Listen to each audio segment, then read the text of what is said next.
કેમ છો વિદ્યાર્થીની બહેનો? બધા મજામાં છો? તમને સૌને ખબર જ છે કોવિડ-19 ને કારણે આપણી શાળાઓ વહેલી બંધ થઈ ગયેલી અને તમે આગલા ધોરણમાં આવી ગયેલા છો.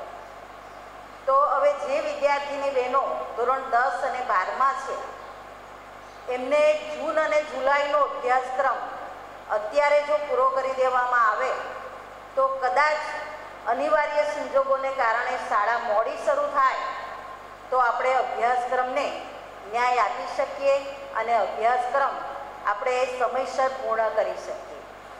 વિદ્યાર્થીની બહેનો, આપણે કોરોના વાયરસ કોવિડ-19 સમયે આપણે શું કરવું જોઈએ તેના વિશે થોડી વાત કરી લઈએ. વિદ્યાર્થીની બહેનો, આ કોરોના વાયરસ એવો છે કે એની અત્યાર સુધી કોઈ દવા કે રસી શોધાઈ નથી. આ વાયરસથી ગભરાવાની કોઈ જરૂર નથી, માત્ર સાવચેતી જ એનો ઉપાય છે.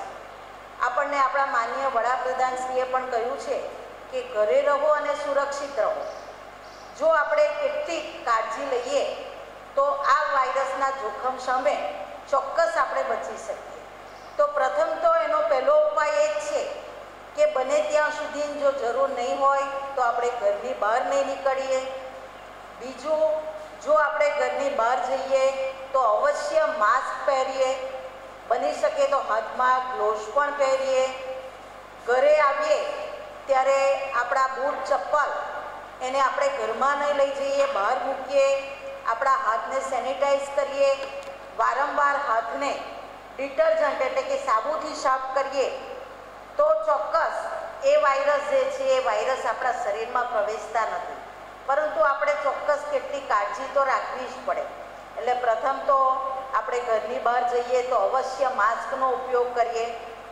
ઘરે આવીએ કંઈ પણ ખરીદી કરીને, દાખલા તરીકે શાકભાજી લાવેલા છીએ તો એ શાકભાજીને આપણે ખાવાનું સોડા અને મીઠું નાખીને 10 મિનિટ સુધી પાણીમાં બોળી રાખીએ અને ત્યાર પછી બીજા પાણીથી ધોઈને એનો ઉપયોગ કરીએ તો એ જે શાકભાજી છે એ શાકભાજી સ્વચ્છ બની જાય છે.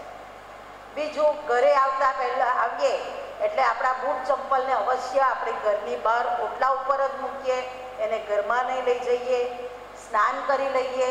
આવી નાની નાની સાવચેતી જે છે એ સાવચેતી જો આપણે રાખીએ તો ચોક્કસ કોરોના વાયરસ સામે આપણે જીતી શકીએ.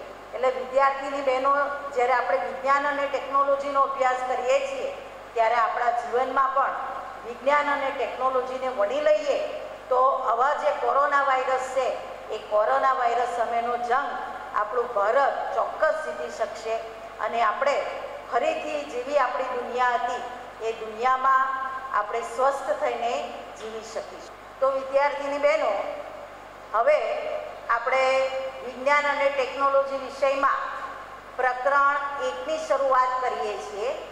પ્રકરણ 1 છે રાસાયણિક પ્રક્રિયાઓ અને સમીકરણો. રોજિંદા જીવનમાં કેટલી બધી રાસાયણિક પ્રક્રિયાઓને આપણે અનુભવીએ છીએ. દાખલા તરીકે દૂધમાંથી દહીં બનવું એ રાસાયણિક પ્રક્રિયાનો જ એક ભાગ છે. ત્યાર પછી આપણો ખોરાક આપણે રાંધીએ છીએ એ શું છે? રાસાયણિક પ્રક્રિયા છે.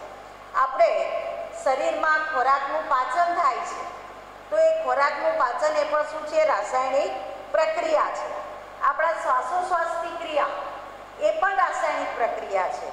તો આ રાસાયણિક પ્રક્રિયા જે છે એ રાસાયણિક પ્રક્રિયાના આપણે પ્રકારો પણ જોવાનું છે. રાસાયણિક પ્રક્રિયા થાય ત્યારે શું ફેરફારો થાય છે? દાખલા તરીકે દૂધમાંથી દહીં બનવું એ તમને ખબર છે કે એમાં લેક્ટિક એસિડ બની જાય છે તો એ રાસાયણિક પ્રક્રિયા થઈ ગઈ. તો જો દૂધનું જે સ્વરૂપ છે એ બદલાઈ જાય છે, પ્રવાહીમાંથી ઘન સ્વરૂપમાં એનો ફેરફાર થઈ ગયો. મતલબ કે રાસાયણિક પ્રક્રિયાને કારણે શું થયું? એની અવસ્થામાં ફેરફાર થયો. એટલે અવસ્થામાં ફેરફાર થાય. બીજું, રંગ પરિવર્તન થાય. તમે ખોરાક રાંધો, લીલી શાકભાજી હોય એ લીલી શાકભાજીનો રંગ બદલાઈ જાય છે. મતલબ કે શું થયું? રાસાયણિક પ્રક્રિયા થઈ છે. કેટલીક વાર રાસાયણિક પ્રક્રિયાને કારણે તાપમાનમાં પણ ફેરફાર થાય છે. તો આ બધા ફેરફારો છે એ ફેરફારો કોને કારણે છે? તો કે રાસાયણિક પ્રક્રિયાને કારણે. હવે વિજ્ઞાનમાં જ્યારે રાસાયણિક પ્રક્રિયા થાય ત્યારે શું થાય છે? દાખલા તરીકે મેગ્નેશિયમની પટ્ટી છે. મેગ્નેશિયમની પટ્ટીને જ્યારે હવામાં સળગાવવામાં આવે ત્યારે એનું મેગ્નેશિયમ ઓક્સાઇડમાં રૂપાંતર થાય છે. તમને ખબર છે કે મેગ્નેશિયમ એટલે Mg, બરાબર? એને સળગાવવામાં આવે એટલે એની સાથે ઓક્સિજન ભળે છે, એટલે કે O2 ભળે છે. બંને વચ્ચે રાસાયણિક પ્રક્રિયા થઈ અને શું બન્યું? MgO, magnesium oxide. આ બની ગયું રાસાયણિક સમીકરણ. આ શું છે? રાસાયણિક સમીકરણ. હવે રાસાયણિક સમીકરણ આ બની ગયું તો આપણે બંને તરફ આ જે Mg વત્તા O2 છે એને પ્રક્રિયકો કહેવાય. શું કહેવાય એને? પ્રક્રિયકો. અને જે MgO બન્યું એને શું કહેવાય? નિપજ કહેવાય. હવે બંને તરફ જુઓ કે પ્રક્રિયકો છે તો મેગ્નેશિયમનો એક પરમાણુ છે અને ઓક્સિજનના 2 પરમાણુ છે. હવે નિપજ જે બની એમાં MgO બન્યું, મતલબ કે મેગ્નેશિયમનો એક પરમાણુ, ઓક્સિજનનો પણ એક પરમાણુ. હવે સમીકરણ જે છે સમીકરણ બનાવીએ પૂરતું નથી, પણ સમીકરણને આપણે સંતુલિત પણ કરવું પડે, એટલે સમીકરણનું સંતુલન કરવું પડે. હવે કેવી રીતે કરી શકીએ કે બંને તરફ જે તત્વો છે, બરાબર, અથવા જે સંયોજન છે એ સંયોજનમાં રહેલા પરમાણુઓની સંખ્યા સરખી થવી જોઈએ. તો આ બાજુ મેગ્નેશિયમનો એક પરમાણુ છે, આ બાજુ પણ મેગ્નેશિયમનો એક પરમાણુ છે, પણ આ તરફ ઓક્સિજનના 2 પરમાણુ છે અને આ તરફ ઓક્સિજનનો એક જ પરમાણુ છે. તો એને આપણે સમીકરણને સંતુલિત કરવા માટે MgO ની આગળ આપણે 2 લગાડીશું. એટલે જો કે બંને તરફ MgO2, તો અહીંયા Mg ના કેટલા થઈ ગયા? 2 પરમાણુ થયા, બરાબર? ઓક્સિજનના 2 પરમાણુ કરવા માટે આગળ આપણે 2 લગાડ્યા તો Mg ના 2 પરમાણુ થઈ ગયા. આ બાજુ Mg નો એક જ પરમાણુ છે તો એની આગળ પણ શું કરી દેવાનું? 2 લગાડી દેવાના. એટલે અહીંયા શું થઈ ગયું? સમીકરણ સંતુલિત થઈ ગયેલું કહેવાય, બરાબર? એટલે તમારે સમીકરણ તો બનાવવાનું જ છે, પણ સમીકરણને કેવી રીતે સંતુલિત કરવું એ પણ તમારે શીખવાનું છે. કારણ કે પરીક્ષામાં તમને સમીકરણ સંતુલિત કરવાનું પણ પૂછાશે. એટલે શરૂઆત આપણે નાના સમીકરણથી કરીએ, પછી આગળ જતાં એના કરતાં મોટા સમીકરણો પણ તમને આવશે. તો ખાસ ધ્યાન રાખો કે આ પ્રક્રિયકો પ્રક્રિયા થઈ અને શું બન્યું? નિપજ બની, બરાબર? તો બંને તરફ જે ભાગ લેતા પ્રક્રિયકો છે એના પરમાણુની સંખ્યા બંને તરફ સરખી હોવી જોઈએ. તો આપણું સમીકરણ જે છે એ સમીકરણ કેવું થાય છે? સંતુલિત થાય છે, બરાબર? તો આ રીતે આપણે સમીકરણ સંતુલિત કરી શકીએ છીએ. બીજું એક ઉદાહરણ આપણે અહીંયા લઈએ કે ઝીંક છે, તો ઝીંકની સલ્ફ્યુરિક એસિડ સાથે પ્રક્રિયા કરવામાં આવે તો શું બને છે? તો ઝીંક સલ્ફેટ બને છે અને હાઇડ્રોજન વાયુ છૂટો પડે છે, બરાબર? શાની પ્રક્રિયા? ઝીંક ધાતુની સલ્ફ્યુરિક એસિડ સાથેની પ્રક્રિયા.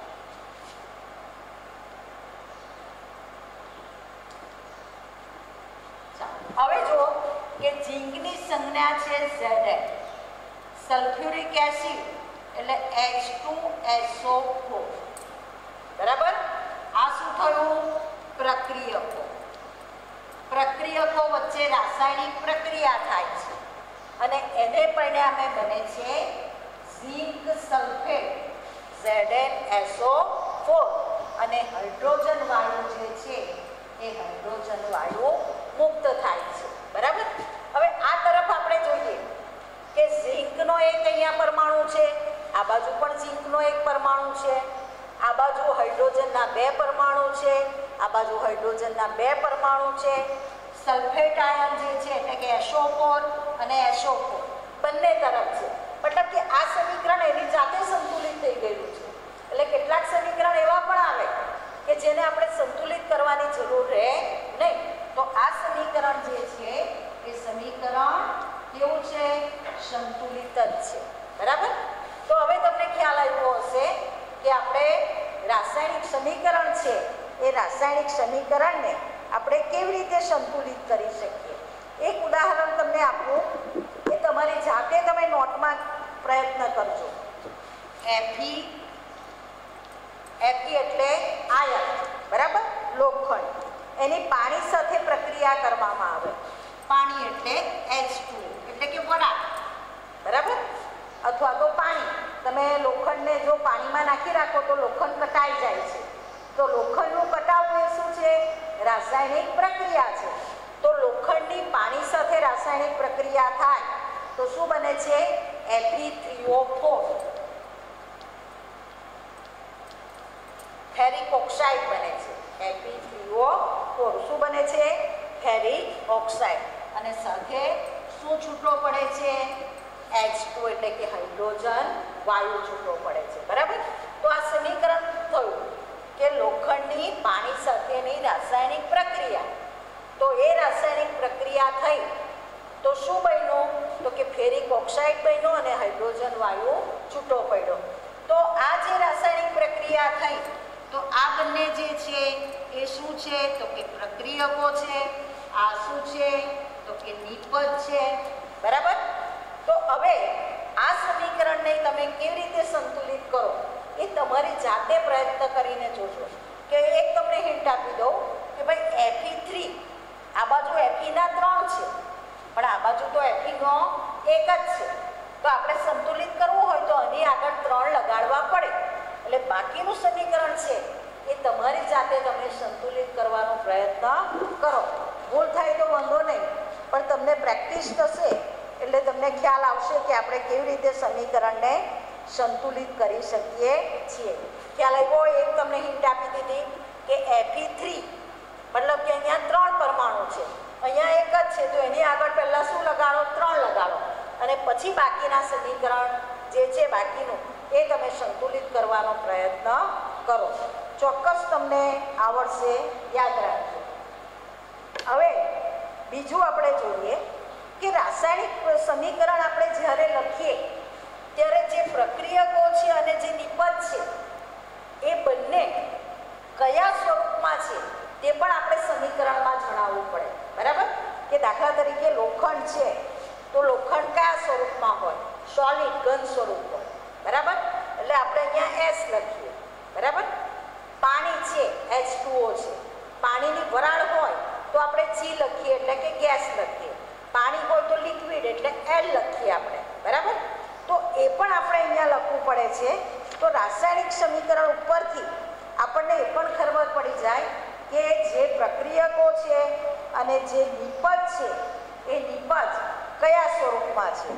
હવે એક આપણે ઉદાહરણ લઈએ કે આ જે રાસાયણિક પ્રક્રિયા થાય એ રાસાયણિક પ્રક્રિયા ચોક્કસ તાપમાને થાય, ચોક્કસ દબાણે પણ થાય છે. તો એને પણ આપણે દર્શાવી શકીએ. દાખલા તરીકે કાર્બન મોનોક્સાઇડ અને હાઇડ્રોજન વાયુ વચ્ચેની પ્રક્રિયા છે. કાર્બન મોનોક્સાઇડ એટલે CO, બરાબર, અને હાઇડ્રોજન એટલે H2. બંને વચ્ચે પ્રક્રિયા થાય અને એ પ્રક્રિયાને કારણે CH3OH મિથાઇલ હાઇડ્રોક્સાઇડ અથવા મિથાઇલ આલ્કોહોલ એ બને છે. તો એ બંને કયા સ્વરૂપમાં છે એ પણ આપણે અહીંયા જાણવું પડે. આ સમીકરણની વાત કરીએ કે Fe વત્તા H2O, Fe3O4 વત્તા H2 બન્યા. હવે પ્રક્રિયકો અને નિપજો કયા સ્વરૂપમાં છે તે આપણે અહીંયા જોઈએ. લોખંડની વાત કરી કે Fe, તો અહીંયા નીચે લખી દેવાનું S એટલે સોલિડ, ઘન સ્વરૂપમાં. લોખંડ કેવા સ્વરૂપમાં છે? ઘન સ્વરૂપમાં છે. ચાલો, અહીંયા H2O છે એટલે પાણીની વરાળ છે. પાણીની વરાળ એટલે ગેસ સ્વરૂપ થયો, બરાબર. તો એ કયા સ્વરૂપમાં છે? ગેસ સ્વરૂપમાં. એટલે અહીંયા શું લખીશું? G લખીશું. સમજ પડે છે? સોલિડ એટલે S, H2O એટલે પાણીની વરાળ છે અને વરાળ છે એટલે આપણે એને શું લખીએ છીએ? G લખીએ છીએ. હવે લોખંડ ફેરિક ઓક્સાઇડ બન્યું એટલે લોખંડ કટાયું.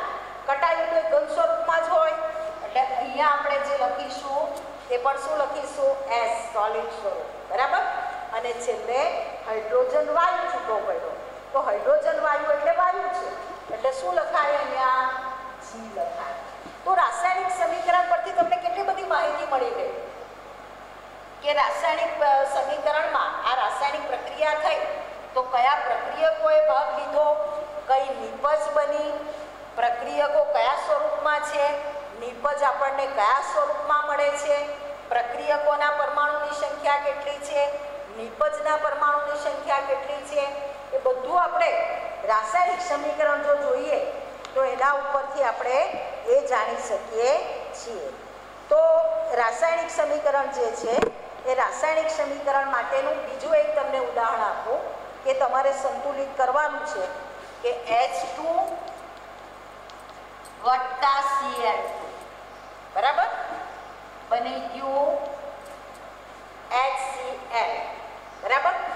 આ સમીકરણમાં તમારે પ્રક્રિયકો અને નિપજનું સ્વરૂપ પણ લખવાનું છે અને એ સમીકરણને તમારે સંતુલિત પણ કરવાનું છે. તમારી જાતે પ્રયત્ન કરો કે આ સમીકરણને કેવી રીતે સંતુલિત કરી શકાય અને પ્રક્રિયકો અને નિપજ કયા સ્વરૂપમાં છે તે પણ તમારી જાતે તમે લખવાનો પ્રયત્ન કરો.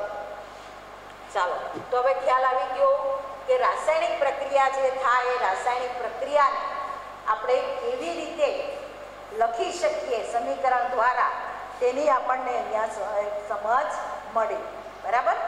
હવે આગળ કે રાસાયણિક પ્રક્રિયા જે થાય એના કેટલાક પ્રકારો છે. કયા કયા પ્રકારો બરાબર. રાસાયણિક પ્રક્રિયા જે થાય છે એના પ્રકારો કયા કયા? તો પહેલો એનો પ્રકાર છે સંયોગીકરણ પ્રક્રિયા. રાસાયણિક પ્રક્રિયાનો પ્રકાર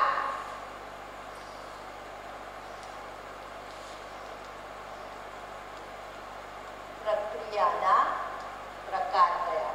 તો પહેલું ઉદાહરણ આપણે લઈશું સંયોગીકરણ પ્રક્રિયા. પહેલું કયું છે? સંયોગીકરણ પ્રક્રિયા. તો સંયોગીકરણ પ્રક્રિયા જે છે એ સંયોગીકરણ પ્રક્રિયા કેવી રીતે થાય છે? તે સંયોગીકરણ પ્રક્રિયા જે છે એ સંયોગીકરણ પ્રક્રિયાનું એક ઉદાહરણ લઈએ કે કડી ચૂનો. કડી ચૂનો એટલે કેલ્શિયમ ઓક્સાઇડ વત્તા પાણી એટલે કે H2O બંને વચ્ચે રાસાયણિક પ્રક્રિયા થાય અને ફોડેલો ચૂનો બને. ફોડેલો ચૂનો એટલે કેલ્શિયમ હાઇડ્રોક્સાઇડ બરાબર. અને આ પ્રક્રિયા જ્યારે થાય ત્યારે ઉષ્મા છૂટી પડે, ગરમી છૂટી પડે છે બરાબર. તો આ જે પ્રક્રિયા છે એ પ્રક્રિયાને આપણે સંયોગીકરણ પ્રક્રિયા કહીએ છીએ. ટૂંકમાં બે કે બેથી વધારે પ્રક્રિયકો જે છે એ પ્રક્રિયા કરીને એક જ નિપજ બનાવે તો એવી પ્રક્રિયાને આપણે સંયોગીકરણ પ્રક્રિયા કહીએ છીએ. તો સંયોગીકરણ પ્રક્રિયાનું આપણે ઉદાહરણ લઈએ કે કેલ્શિયમ ઓક્સાઇડ બરાબર CaO એને શું કહેવાય છે? કડી ચૂનો બરાબર. અને શું કહેવાય? કડી ચૂનો. કડી ચૂનાની પાણી સાથેની પ્રક્રિયા. પાણી એટલે પ્રવાહી છે, આ S એટલે ઘન સ્વરૂપ છે બરાબર. બંને વચ્ચે પ્રક્રિયા થાય અને આ પ્રક્રિયામાં ફોડેલો ચૂનો બને છે. હવે ફોડેલો ચૂનો એટલે કેલ્શિયમ હાઇડ્રોક્સાઇડ એટલે CaOH ટ્વાઇસ. CaOH twice. અને શું કહેવાય? ફોડેલો ચૂનો. આ રાસાયણિક પ્રક્રિયા જ્યારે થાય ને ત્યારે અંદરથી ગરમી ઉત્પન્ન થાય બરાબર. તો ગરમી ઉત્પન્ન થાય મતલબ કે ઉષ્મા ઉત્પન્ન થઈ એટલે આપણે સમીકરણમાં સાથે શું લખી શકીએ? વત્તા ઉષ્મા. હવે ફોડેલો જે ચૂનો છે એ ફોડેલો ચૂનો કયા સ્વરૂપમાં હોય છે તે આપણે જોઈએ તો એક પ્રકારનું એ પ્રવાહી બની જાય છે બરાબર. તો એમાં આપણે શું લખવાનું છે? એક Q દ્રાવણ બને છે બરાબર. એટલે અહીંયા શું લખવાનું? એક Q બરાબર. આ S, આ F અને આ AQ. એટલે બરાબર ધ્યાન રાખવાનું કે જ્યારે સમીકરણ લખતા હોઈએ ત્યારે એનું સ્વરૂપ કયું છે એ પણ આપણને અહીંયા ધ્યાન રહેવું જોઈએ. ફરીથી સંયોગીકરણ પ્રક્રિયા એટલે શું? તો કે બે કે વધુ નિપજ હોય પ્રક્રિયક હોય અને એ પ્રક્રિયકમાંથી એક જ નિપજ બને એવી રાસાયણિક પ્રક્રિયાને આપણે સંયોગીકરણ પ્રક્રિયા તરીકે ઓળખીએ છીએ. અને એનું ઉદાહરણ કે CaO એટલે કડી ચૂનો, વત્તા H2O એટલે પાણી, બંને વચ્ચે પ્રક્રિયા થઈ અને કેલ્શિયમ હાઇડ્રોક્સાઇડ એટલે કે ફોડેલો ચૂનો બન્યો અને એની સાથે ગરમી ઉત્પન્ન થઈ એટલે ઉષ્મા વત્તા શું થયું? ઉષ્મા. તો આ જે પ્રક્રિયા છે એ પ્રક્રિયાને આપણે સંયોગીકરણ પ્રક્રિયા તરીકે ઓળખીએ છીએ. બરાબર. બીજું એક ઉદાહરણ લઈએ કે કોલસાનું સળગવું. બહુ સાદું ઉદાહરણ છે સંયોગીકરણ પ્રક્રિયાનું ઉદાહરણ. બરાબર. કોલસાનું સળગવું, કોલસા એટલે કાર્બન સી વત્તા ઓક્સિજનની હાજરીમાં એ સળગે છે તો બંને વચ્ચે પ્રક્રિયા થઈને કાર્બન ડાયોક્સાઇડ બને છે. તો આ ઉદાહરણ જે છે એ પણ કયું છે? સંયોગીકરણ પ્રક્રિયા. બરાબર. કાર્બન એટલે S, ઓક્સિજન એટલે G અને કાર્બન ડાયોક્સાઇડ બન્યો એટલે પણ G. બરાબર. હવે કાર્બનનો એક પરમાણુ, આ બાજુ પણ કાર્બનનો એક પરમાણુ, આ બાજુ ઓક્સિજનના બે, આ બાજુ બે, એટલે સમીકરણ એની જાતે જ કેવું થઈ ગયેલું છે? સંતુલિત થઈ ગયેલું છે. બરાબર. તો અહીંયા આપણે હવે જોઈએ કે આ સમીકરણ સંતુલિત છે અને ઉદાહરણ કઈ પ્રક્રિયાનું છે? તો સંયોગીકરણ પ્રક્રિયાનું આ ઉદાહરણ છે. બરાબર. હવે બીજી તમને આ સમીકરણની સાથે સાથે વાત કરી દઉં કે ભાઈ આ પ્રક્રિયા જ્યારે થઈ, કડી ચૂનાની પાણી સાથેની પ્રક્રિયાથી ફોડેલો ચૂનો બન્યો અને ત્યારે ઉષ્મા ઉત્પન્ન થઈ. હવે જે રાસાયણિક પ્રક્રિયા દરમિયાન ઉષ્મા ઉત્પન્ન થાય એવી પ્રક્રિયાને આપણે ઉષ્મા ક્ષેપક પ્રક્રિયા કહીએ છીએ. કઈ પ્રક્રિયા કહેવાય? ઉષ્મા ક્ષેપક. તો ઉષ્મા ક્ષેપક પ્રક્રિયાનું ઉદાહરણ કયું છે? તો કડી ચૂનાનું જે ઉદાહરણ છે એ જ ઉષ્માક્ષેપક પ્રક્રિયા પણ છે. તો ઉષ્માક્ષેપક પ્રક્રિયા તમારે જવાબ લખવાનો હોય તો કઈ રીતે લખી શકો? તો કે જે રાસાયણિક પ્રક્રિયા દરમિયાન ઉષ્મા ઉત્પન્ન થતી હોય તેવી રાસાયણિક પ્રક્રિયાને આપણે ઉષ્માક્ષેપક પ્રક્રિયા તરીકે ઓળખીએ છીએ. તો તમને અહીંયા બે ખ્યાલ આવી ગયો. બરાબર. કે ભાઈ આ પ્રક્રિયા એ સંયોગીકરણ પ્રક્રિયા પણ છે અને એની સાથે સાથે બીજી કઈ પ્રક્રિયા છે? ઉષ્માક્ષેપક પ્રક્રિયા પણ છે. તો આ રીતે આપણે બંને પ્રક્રિયાનો અહીંયા અભ્યાસ કર્યો. બરાબર. ત્યાર પછી છે કે મિથેન વાયુનું સળગવું. મિથેન એટલે CH4 ઓક્સિજનની હાજરીમાં સળગે છે. એ જ્યારે સળગે ત્યારે કાર્બન ડાયોક્સાઇડ બને અને પાણી છૂટું પડે. બરાબર. અને સળગે એટલે શું ઉત્પન્ન થાય? ઉષ્મા. બરાબર. મતલબ કે કઈ પ્રક્રિયા થઈ ગઈ? ઉષ્માક્ષેપક પ્રક્રિયા. બરાબર. તો સંયોગીકરણ પ્રક્રિયાની સાથે આપણે સંયોગીકરણ પ્રક્રિયા જે છે એ સંયોગીકરણ પ્રક્રિયાનો પણ અભ્યાસ કર્યો. તો ત્યાર પછી બીજી જે પ્રક્રિયા છે સંયોગીકરણ પ્રક્રિયા પછી બીજી પ્રક્રિયા છે વિઘટન પ્રક્રિયા. બીજી પ્રક્રિયા કઈ છે? વિઘટન પ્રક્રિયા. તો વિઘટન પ્રક્રિયા શું છે? તો કે જ્યારે આ પ્રક્રિયા થાય ત્યારે જે પ્રક્રિયક છે એનું વિઘટન થાય અને વિઘટન થવાને પરિણામે એમાંથી શું બને? નિપજ ઉત્પન્ન થાય. બરાબર. દાખલા તરીકે ચૂનાનો પથ્થર છે. ચૂનાના પથ્થરને ગરમ કરવામાં આવે તો કેલ્શિયમ ઓક્સાઇડ અને કાર્બન ડાયોક્સાઇડમાં એનું વિઘટન થાય છે. જુદા જુદા બે નિપજો બને એટલે એ પ્રક્રિયાને આપણે વિઘટન પ્રક્રિયા કહીએ છીએ. તો વિઘટન પ્રક્રિયાનું ઉદાહરણ લઈએ CaCO3. CaCO3 એટલે ચૂનો. બરાબર. હવે ચૂનો છે એટલે ચૂનાના પથ્થર એટલે કયા સ્વરૂપમાં હોય તો કે ઘન સ્વરૂપમાં. એટલે અહીંયા આપણે શું લખીશું? S. એટલે આ ચૂનાના પથ્થર. હવે એને શું આપી? તો કે ગરમી આપી. ગરમીને કારણે એનું વિઘટન થયું કેલ્શિયમ ઓક્સાઇડ અને કાર્બન ડાયોક્સાઇડ. બરાબર. તો કેલ્શિયમ ઓક્સાઇડ જે છે એને કડી ચૂનો કહીએ છીએ. તો કડી ચૂનો એટલે અહીંયા લખાશે S. અહીંયા શું લખાશે? G. બરાબર. તો આ જે છે વિઘટન પ્રક્રિયા થઈ. તો વિઘટન પ્રક્રિયા એટલે શું?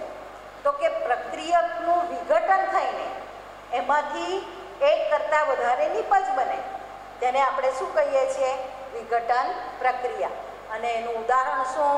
ચૂનાના પથ્થરને ગરમી આપવામાં આવે તો કેલ્શિયમ ઓક્સાઇડ વત્તા CO2 બને છે. બરાબર. તો આ જે પ્રક્રિયા છે એ વિઘટન પ્રક્રિયાનું ઉદાહરણ છે. તો યાદ રાખો કે વિઘટન પ્રક્રિયા જે છે એ વિઘટન પ્રક્રિયામાં આપણે શું કર્યું તો કે આને ગરમી આપી, આમાં ગરમી ઉત્પન્ન થયેલી, સંયોગીકરણનું એક ઉદાહરણ લીધું તેમાં, પણ આમાં ગરમી આપવી પડી.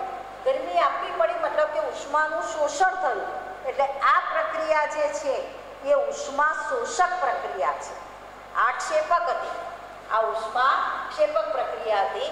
પણ આ જે પ્રક્રિયા થઈ એ કઈ છે તો કે ઉષ્મા શોષક પ્રક્રિયા. કેમ તો કે પ્રક્રિયાને કરવા માટે એમાં ઉષ્મા આપવી પડી, બરાબર. અહીંયા ગરમી આપવામાં આવી તો આ જે પ્રક્રિયા થઈ એ પ્રક્રિયાને આપણે કઈ કહીશું? પ્રક્રિયા ઉષ્મા શોષક પ્રક્રિયા, બરાબર. એટલે વિઘટન પ્રક્રિયાની સાથે આપણે બીજી પ્રક્રિયા પણ શીખ્યા. કઈ પ્રક્રિયા? ઉષ્મા શોષક પ્રક્રિયાનો પણ આપણે અભ્યાસ કર્યો. તો આપણે બે પ્રક્રિયા અહીંયા જોઈ કે એક તો ઉષ્મા ક્ષેપક અને ઉષ્મા શોષક, બીજી સંયોગીકરણ પ્રક્રિયા, બીજી વિઘટન પ્રક્રિયા. હવે વિઘટન પ્રક્રિયાનું એક બીજું તમને ઉદાહરણ આપો કે સિલ્વર ક્લોરાઇડ છે. એ સિલ્વર ક્લોરાઇડને જો સૂર્યપ્રકાશમાં મૂકી દેવામાં આવે તો એનું વિઘટન થાય અને સિલ્વર અને ક્લોરીન બે છૂટા પડે, બરાબર. તો આ પ્રક્રિયા જે છે એ પણ વિઘટન પ્રક્રિયા છે, ઉષ્મા શોષક પ્રક્રિયા પણ છે. તો આપણે એનું સમીકરણ લખીએ કે silver chloride AgCl. Silver chloride એટલે શું? AgCl. કેવા સ્વરૂપમાં હોય તો કે ઘન સ્વરૂપમાં. એને ક્યાં મૂકી રાખી? સૂર્યપ્રકાશમાં, બરાબર. સૂર્યપ્રકાશ એટલે ઉષ્મા એને મળી એટલે ઉષ્મા શોષક પ્રક્રિયા થઈ ગઈ. હવે એનું વિઘટન થશે તો સામા સામા સિલ્વર અને ક્લોરાઇડમાં, એટલે Ag+Cl2. હવે સિલ્વર, બરાબર, એટલે કે ચાંદી, બરાબર. ચાંદી કેવા સ્વરૂપમાં હોય? ઘન સ્વરૂપમાં. S લખીશું. આ કયા સ્વરૂપમાં? તો કે G એટલે કે ગેસ સ્વરૂપમાં, બરાબર. તો આ રીતે સિલ્વર ક્લોરાઇડનું વિઘટન થયું અને આપણને સિલ્વર અને ક્લોરાઇડ એટલે કે ક્લોરીન વાયુ મળ્યો, બરાબર. એટલે આ પ્રક્રિયા જે છે એ પણ વિઘટન પ્રક્રિયા છે, બરાબર. એટલે વિઘટન પ્રક્રિયા સાથે સાથે કઈ થઈ? ઉષ્મા શોષક પ્રક્રિયા. કારણ કે ઉષ્મા આપણે આપવી પડી એને કારણે આ રાસાયણિક પ્રક્રિયા બની એટલે એને ઉષ્મા શોષક પ્રક્રિયા તરીકે પણ ઓળખાય છે. આ રીતે આપણે બે પ્રકારની પ્રક્રિયા જોઈ. ત્રીજી પ્રક્રિયા છે વિસ્થાપન પ્રક્રિયા. પહેલી આપણે ભણ્યા કઈ? સંયોગીકરણ. બીજી પ્રક્રિયા વિઘટન પ્રક્રિયા. ત્રીજી પ્રક્રિયા છે વિસ્થાપન પ્રક્રિયા.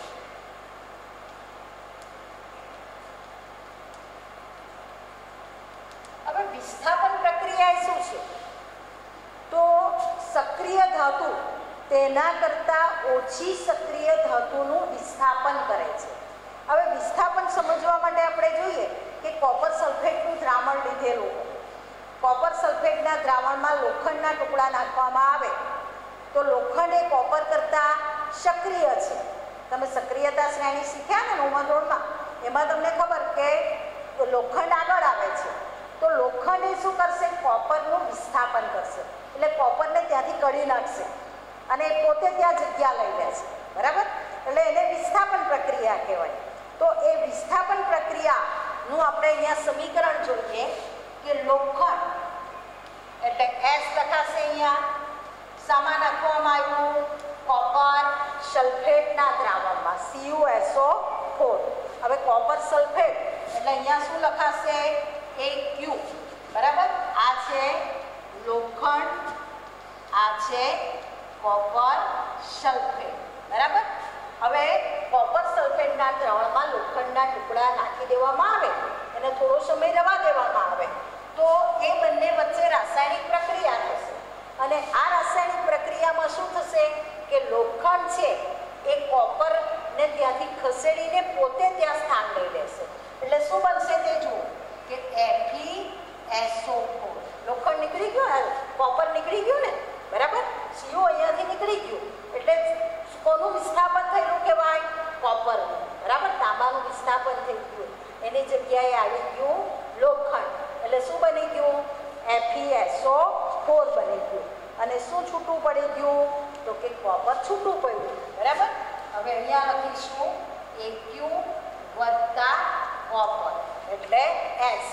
બરાબર. તો આ જે રાસાયણિક પ્રક્રિયા થઈ એ પ્રક્રિયાને આપણે કઈ પ્રક્રિયા કહીએ છીએ? વિસ્થાપન પ્રક્રિયા તરીકે ઓળખીએ છીએ. બીજું એક ઉદાહરણ યાદ રાખવા માટે કે ઝીંકના ટુકડા, ઝીંક, લોખંડ બંને એ કોપર કરતાં કેવું છે? સક્રિય ધાતુ છે. એટલે સક્રિય ધાતુ હોય એના કરતાં ઓછી સક્રિય ધાતુનું વિસ્થાપન કરી શકે. તો ઝીંકના ટુકડાને કોપર સલ્ફેટના દ્રાવણમાં નાખવામાં આવે તો બંને વચ્ચે રાસાયણિક પ્રક્રિયા થશે. રાસાયણિક પ્રક્રિયા થઈને શું બનશે? ZnSO4. બરાબર. અને અહીંયા કોપર છૂટું પડશે. તો આ પ્રક્રિયા આપણે કઈ છે? વિસ્થાપન પ્રક્રિયા. બરાબર.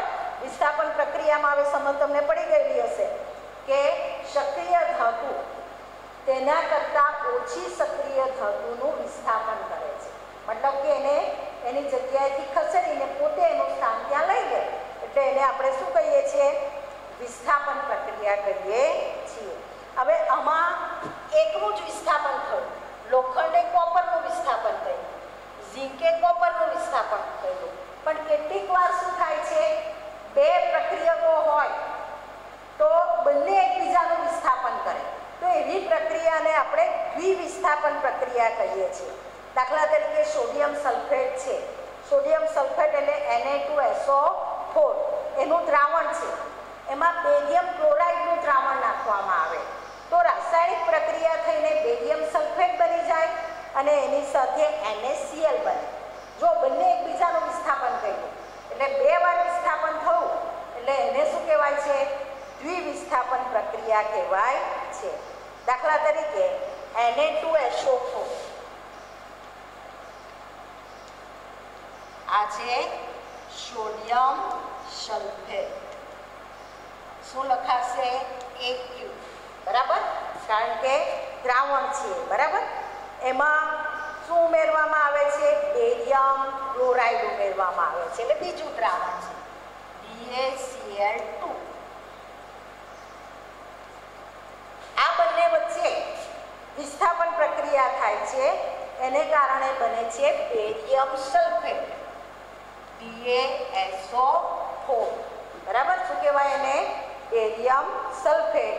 અને બેરિયમ સલ્ફેટ જે છે એના અવક્ષેપ મળે છે એટલે અહીંયા તમે જુઓ ને તો H લખાશે ઘન સ્વરૂપ જેવું. બરાબર. વત્તા NaCl. બરાબર. એનું દ્રાવણ મળે છે એટલે અહીંયા શું લખાશે? AQ. આ થયું બેરિયમ સલ્ફેટ. આ થયું સોડિયમ ક્લોરાઇડ. બરાબર. તો આમાં સોડિયમે બેરિયમનું કર્યું વિસ્થાપન, બેરિયમે કોનું કર્યું? સોડિયમનું. બંને એકબીજાનું વિસ્થાપન કર્યું એટલે અહીંયા શું થયું? આ દ્વિવિસ્થાપન પ્રક્રિયા કહેવાય. શું કહેવાય એને? દ્વિવિસ્થાપન પ્રક્રિયા. હવે આ જે પદાર્થ જે રાસાયણિક પ્રક્રિયા થાય છે ત્યારે બેરિયમ સલ્ફેટ બને છે. તો બેરિયમ સલ્ફેટ જે છે એ પાણીમાં અદ્રાવ્ય હોય એવો પદાર્થ બની જાય છે અને એ અદ્રાવ્ય પદાર્થ જે છે એને અવક્ષેપ કહેવાય છે. શું કહેવાય છે? અવક્ષેપ. જે દ્રાવણ બને એને ગાળી લેવામાં આવે તો સફેદ રંગના શું બની જાય છે? અદ્રાવ્ય, પાણીમાં અદ્રાવ્ય પદાર્થ બને છે અને જેને આપણે શું કહીએ છીએ? અવક્ષેપ કહીએ છીએ.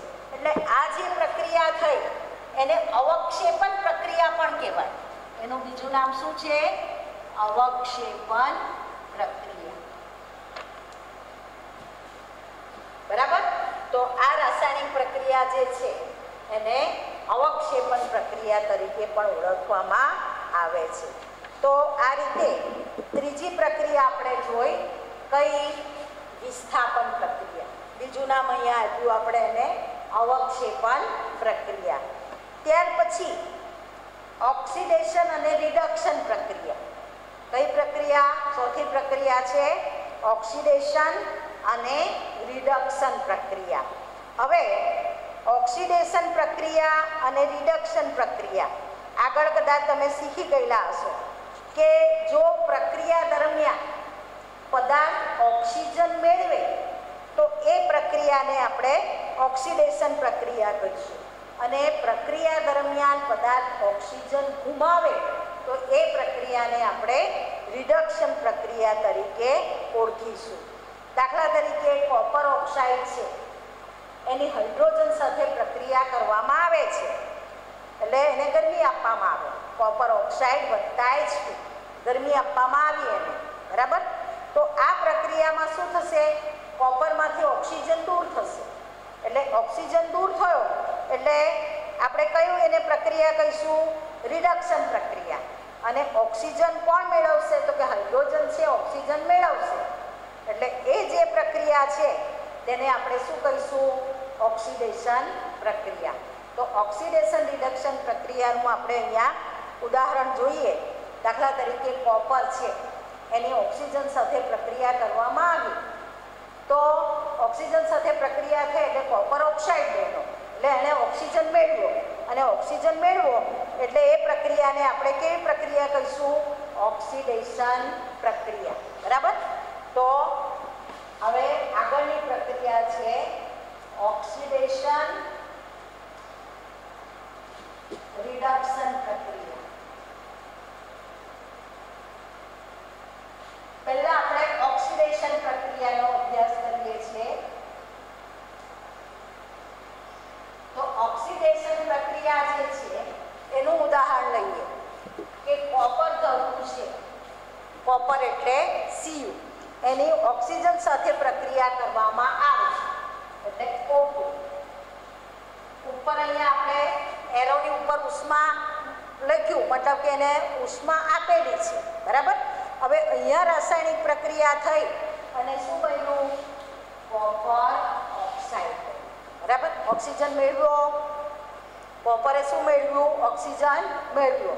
હવે ઓક્સિજન મેળવ્યો એટલે એ પ્રક્રિયાને આપણે શું કહીશું? ઓક્સિડેશન પ્રક્રિયા, બરાબર. તો ઓક્સિડેશન પ્રક્રિયા થઈ એટલે ઓક્સિજન અહીંયા જોડાઈ ગયું, કોપર ઓક્સાઇડ. હવે સમીકરણને જરાક સંતુલિત કરી લઈએ આપણે કે અહીંયા કોપરનો એક છે, અહીંયા એક છે, પણ ઓક્સિજનના અહીંયા બે, અહીંયા એક જ છે. હવે એને બે કરવા હોય તો આગળ બે લગાડી દેવાના, પાછળ નહીં લગાડવાના, કારણ કે આખો પદાર્થ બદલાઈ જાય, બરાબર. એટલે આગળ અહીંયા બે લગાડી દીધા એટલે કોપર પણ બે થઈ ગયા અને ઓક્સિજન બે થઈ ગયા. આ બાજુ કોપર એક જ છે એટલે આગળ બે લગાડી દીધા એટલે આ સમીકરણ શું થઈ ગયું? સંતુલિત થઈ ગયું, બરાબર. એટલે આપણે ઓક્સિડેશન પ્રક્રિયા શીખતા શીખતા આપણે અહીંયા સંતુલિત કેવી રીતે કરવાનું તે પણ જાણી લીધું. તો ઓક્સિડેશન એટલે શું? કે જે પ્રક્રિયા દરમિયાન પદાર્થ ઓક્સિજન મેળવે, પ્રક્રિયા દરમિયાન પદાર્થ ઓક્સિજન મેળવે તો તે પ્રક્રિયાને ઓક્સિડેશન પ્રક્રિયા કહે છે. પડી સમજ? ઓક્સિડેશન પ્રક્રિયા. હવે રિડક્શન પ્રક્રિયા જોવાની છે. તો રિડક્શન પ્રક્રિયા એટલે શું? તો કે પદાર્થ ઓક્સિજન ગુમાવે એટલે એ પ્રક્રિયા કઈ થઈ? તો કે રિડક્શન પ્રક્રિયા. આ જ પ્રક્રિયાને આપણે ઉલટી રીતે પણ લઈ શકીએ કે કોપર ઓક્સાઇડ છે એની હાઇડ્રોજન સાથે પ્રક્રિયા કરવામાં આવે, બરાબર. અને એને ઉષ્મા એટલે કે ગરમી આપવામાં આવે તો કોપર છૂટું પડી જાય અને પાણી બની જાય એટલે શું થઈ ગયું? રિડક્શન પ્રક્રિયા. દાખલા તરીકે કોપર ઓક્સાઇડ, બરાબર, CuO વત્તા હાઇડ્રોજન વાયુ સાથે એની પ્રક્રિયા કરવામાં આવે છે. અહીંયા છે ઉષ્મા. હવે આ કોપર શું કરશે? ઓક્સિજન ગુમાવી દેશે, બરાબર. અને અહીંયા બની જશે H2O, બરાબર. તો આ જે પ્રક્રિયા થઈ એ પ્રક્રિયા કઈ થઈ? રિડક્શન પ્રક્રિયા. કારણ કે પ્રક્રિયકે શું કર્યું? પ્રક્રિયકે ઓક્સિજન ગુમાવ્યું અને ઓક્સિજન ગુમાવે એટલે એ પ્રક્રિયા કઈ થઈ? રિડક્શન પ્રક્રિયા, બરાબર. તો ઓક્સિડેશન પ્રક્રિયાનું ઉદાહરણ આ છે રિડક્શન પ્રક્રિયાનું ઉદાહરણ, બરાબર. હવે બંને પ્રક્રિયા સાથે થાય, ઓક્સિડેશન પણ થાય અને રિડક્શન પણ થાય, તો એવી પ્રક્રિયાને રેડોક્સ પ્રક્રિયા કહેવાય. શું કહેવાય? રેડોક્સ પ્રક્રિયા. તો રેડોક્સ પ્રક્રિયાનું ઉદાહરણ આ જ છે. અહીંયા તમે જુઓ કે CuO વત્તા H2 ઉષ્મા, Cu વત્તા H2O. અહીંયા કોપર શું ગુમાવે છે? ઓક્સિજન ગુમાવી દે છે. એટલે આ જે પ્રક્રિયા થઈ એ રિડક્શન પ્રક્રિયા થઈ. બરાબર? હવે H2 છે તે ઓક્સિજન મેળવે છે એટલે અહીંયા શું થઈ ગયું? ઓક્સિડેશન પ્રક્રિયા. હાઇડ્રોજને ઓક્સિજન મેળવો એટલે H2O બન્યું. બરાબર? એટલે એ ઓક્સિડેશન પણ થયું અને રિડક્શન થયું, અને બંને પ્રક્રિયા સાથે થતી હોવાથી એને રેડોક્સ પ્રક્રિયા કહેવાય. શું કહેવાય એને? રેડોક્સ પ્રક્રિયા. બરાબર? તો આ રીતે ઓક્સિડેશન રિડક્શન પ્રક્રિયાનો આપણે અહીંયા અભ્યાસ કર્યો. હવે આપણા રોજિંદા જીવનમાં પણ કેટલી ઓક્સિડેશન પ્રક્રિયા જોવા મળે છે. આખા દિવસની વાત કરીએ તો આપણે કેટલીક પ્રક્રિયા આપણા જીવનમાં પણ થાય. દાખલા તરીકે લોખંડ જ્યારે નવું હોય, લોખંડની વસ્તુ નવી હોય ત્યારે એ ચળકાટવાળી હોય, ભલે કાળી હોય પણ થોડો એના પર ચળકાટ હોય. થોડાક સમય બાદ એના ઉપર લાલાશ પડતા કથ્થઈ રંગના ડાઘ પડી જાય છે. તો એ ડાઘ પડી જાય છે તો એ પ્રક્રિયાને આપણે લોખંડનું કટાવું એના તરીકે ઓળખીએ છીએ. શું ઓળખીએ છીએ? લોખંડનું કટાવું. બરાબર? તો લોખંડનું કટાવું એ ઓક્સિડેશન પ્રક્રિયા છે. યાદ રાખો, આપણા રોજિંદા જીવનમાં ઓક્સિડેશન પ્રક્રિયા કઈ? તો કે લોખંડનું કટાવું એ શું છે? ઓક્સિડેશન પ્રક્રિયા. અને આ પ્રક્રિયાને આપણે ક્ષારણ પણ કહીએ છીએ. શાના તરીકે ઓળખીએ છીએ? ક્ષારણ. તાંબુ જુઓ, તાંબા ઉપર કેટલીક વાર લીલા ડાઘ પડી જાય છે. બરાબર? ચાંદી છે, એ ચાંદી તમે જ્યારે નવી ખરીદો સોનેને ત્યાંથી તો એકદમ ચળકાટવાળી હોય, થોડા સમયમાં એ થઈ જાય છે? ઝાંખી થઈ જાય છે. ઝાંખી થાય છે મતલબ કે એનું શું થયું છે? ઓક્સિડેશન થયું. બરાબર? તો આ રીતે ધાતુ જે હોય એ ધાતુની આસપાસ ભેજ હોય હવામાં, તો એ ભેજને કારણે શું થાય છે? ધાતુનું ઓક્સિડેશન થાય છે અને એનું ક્ષયન થયું કહેવાય. ધાતુનું શું કહેવાય? ક્ષયન થયું કહેવાય. અને એને ક્ષારણ તરીકે પણ ઓળખવામાં આવે છે. તો તાંબાના ઉપર લીલા ડાઘ પડવા એ પણ ઓક્સિડેશન પ્રક્રિયાનું જ ઉદાહરણ છે. બરાબર? કે અને ઓક્સિડેશન પ્રક્રિયા જે થાય એટલે કે કાટ લાગે, ક્ષારણ થાય, એને કારણે વિશ્વમાં દર વર્ષે કરોડો રૂપિયાનું નુકસાન થાય છે. મોટરના ભાગો, પછી ઘરોના કેટલાક ભાગ અથવા પુલ, આવા જ્યાં લોખંડ વપરાયેલું હોય છે એ લોખંડનું ત્યાં શું થાય છે? ક્ષારણ થાય છે. બરાબર? અને એ ક્ષારણને કારણે આપણને ધાતુ આ રીતે કટાઈ જાય એટલે આપણને કરોડો રૂપિયાનું નુકસાન થતું હોય છે. એટલે લોખંડનું ક્ષારણ એ આપણા માટે એક ગંભીર સમસ્યા છે અને એને કારણે આપણે શું થાય છે? નુકસાન પણ વેઠવું પડે છે. ત્યાર પછી એક તમને વાત કરું કે કોઈ વાર આપણે બાલાજીની વેફર લાવ્યા કે બીજું કંઈ પણ લાવ્યા તો તમને એનો સ્વાદ ખોરો લાગે છે. તો આપણે એમ કહીએ કે ભાઈ વેફર બગડી ગયેલી છે કે વેફર વાસી થઈ ગયેલી છે. બરાબર? તો કેમ એવું થાય છે? તો કે વેફર છે એમાં બટાકાની ચીપ્સ હોય એને તળવામાં આવે, તળે એટલે એમાં તેલ વપરાય, તો એ તેલ જે છે એ તેલનું ઓક્સિડેશન થાય છે અને એ ઓક્સિડેશન થવાને કારણે ખોરાક જે છે એ ખોરાક કેવો થઈ જાય છે? સ્વાદ ખરાબ થઈ જાય, ખોરો થઈ જાય, એનો સ્વાદ બદલાઈ જાય, એની વાસ પણ બદલાઈ જાય છે. બરાબર? તો આ રીતે વેફર ખોરી થવી એ પણ એક પ્રકારનું ખાદ્ય પદાર્થનું શું છે? ઓક્સિડેશન છે. એમાં તેલમાં તળવામાં આવે એટલે તેલનું ઓક્સિડેશન થતું હોય છે. હવે ઓક્સિડેશન થતું અટકાવવા માટે ખાદ્ય પદાર્થ જે હોય એ ખાદ્ય પદાર્થમાં ઓક્સિડેશનનો પ્રતિકાર કરે એવો પદાર્થ ઉમેરવામાં આવે છે અને જેને એન્ટીઓક્સિડન્ટ કહેવાય. એને શું શું કહેવાય? એન્ટીઓક્સિડન્ટ કહેવાય. તો હવાચુસ્ત પાત્રમાં જો ખાદ્ય પદાર્થને રાખવામાં આવે તો એનું ઓક્સિડેશન ધીમું થાય છે. લાંબા સમય થાય તો ખરું, પણ ઓક્સિડેશન કેવું થાય છે? ધીમું થાય છે. બરાબર? તો આ ઓક્સિડેશન થતું અટકાવવા માટે તમે જ્યારે બાલાજીની ચિપ્સ લો ને, એ જે પેકિંગ આવે એ પેકિંગની કોથળી ફૂલેલી હોય છે. તો એ ફૂલેલી કેમ હોય?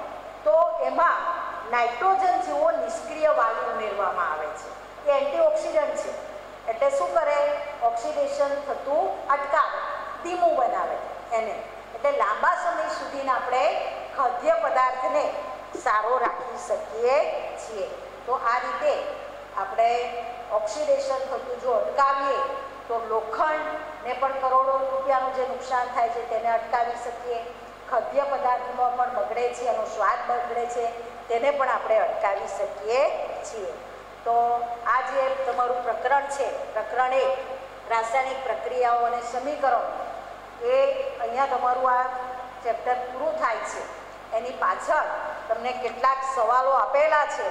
એ સવાલો તમે જાતે લખવા પ્રયત્ન કરજો અને તમારી નોટબુકમાં પણ એ લખજો, એટલે તમને ખ્યાલ આવશે કે કેવી રીતે આપણે જવાબ લખી શકીએ. અત્યારે તમારી પાસે ખૂબ સમય છે, તો આ ચેપ્ટરને વાંચો, 2-3 વાર વાંચી જાઓ. એની પાછળ આવેલા સવાલો જે છે એ સવાલોના જવાબ તમારી જાતે લખવાનો પ્રયત્ન કરો તો તમને ખૂબ ફાયદો થશે. એટલે અહીંયા આ પ્રકરણ પૂર્ણ થાય છે. ફરીથી આપણે અહીંયા તમને હું કહું કે ઘરમાં રહો અને સુરક્ષિત રહો. આ વાતાવરણમાં આપણે આપણી જાતની જેટલી કાળજી રાખીશું એટલું જ આપણા માટે લાભદાયક છે. જરૂર નહીં હોય તો બહાર જવાનું ટાળો. બાળકો અને ઘરમાં જે વડીલો છે એ વડીલોએ ઘરની બહાર નીકળવાનું નથી. માત્ર કોઈ પણ જરૂરી વસ્તુ હોય તો ઘરનું એક જ વ્યક્તિ બહાર જઈને એ વસ્તુ લઈ આવે, જેથી કરીને કોરોના જે છે આપણા ઘરમાં પ્રવેશે નહીં. કોરોનાને જ્યાં સુધીને આપણે લેવા નહીં જઈએ ત્યાં સુધીને આપણા ઘરે આવતો જ નથી. એટલે આપણે ઘરમાં રહીએ, સુરક્ષિત રહીએ. બધાને ખૂબ ખૂબ તમારી શરૂઆત થયેલી છે તો ખૂબ મહેનત કરો અને તમારી બોર્ડની પરીક્ષામાં તમે સારા ગુણ મેળવો એની તૈયારી આજથી તમે શરૂ કરી દો એવી શુભેચ્છા.